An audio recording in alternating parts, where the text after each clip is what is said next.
This tutorial will teach you to replace gauge face in the Porsche Compass.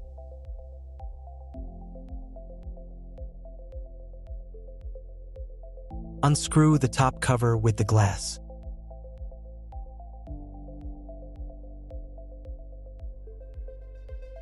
Remove the plastic ring.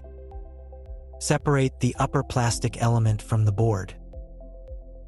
Carefully unfasten the overlay. An exquisite gauge face developed and made by Gauge Faces Com.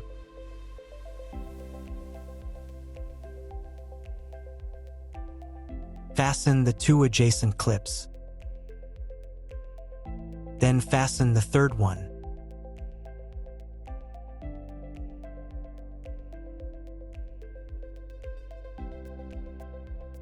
Align the notch in the plastic with the capacitor on the case.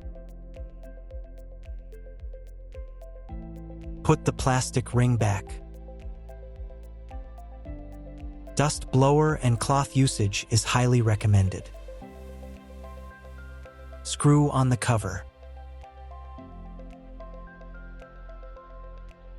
Enjoy the result. To find a wide range of premium gauges for your cluster, visit GaugeFaces.com.